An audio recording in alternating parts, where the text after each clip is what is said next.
It's the turn of the Ministry of Industry, Trade and Investment in the third series of the federal government's ministerial briefings, organized by the Ministry of Information and National Orientation. Industry, Trade and Investments here. Permanent secretaries, heads of agencies, directors and members of the media gather as the Minister of Information speaks on the expected impact of the 2025 budget on the economy. It is a bold statement of intent, a roadmap for economic resilience, social stability, and national progress.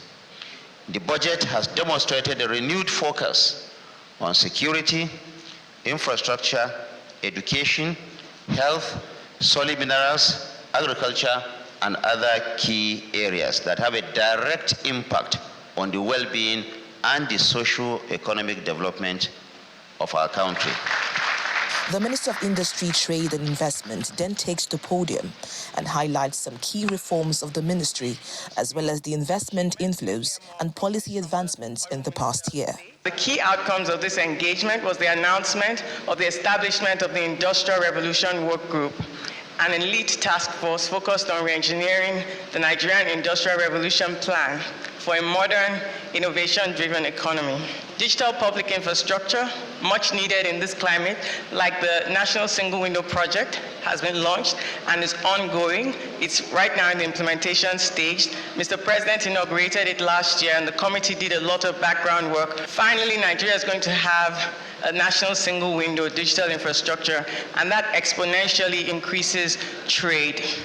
The briefing also touched on Nigeria's participation in the Africa Continental Free Trade Area Agreement and the effort to protect local manufacturers. From November, the FCFTA Council of Ministers met, and immediately Nigeria registered its interest in Digital Trade Championship at that time at the 15th meeting of the AFCFTA Council of Ministers in Addis Ababa. Technically, the implementation and the review of our 5-year implementation led to Mr. President getting a commendation at Addis Ababa by the AFCFTA champion, and of course, we were awarded the Digital Trade Championship along with we're happy to lead and work with other countries.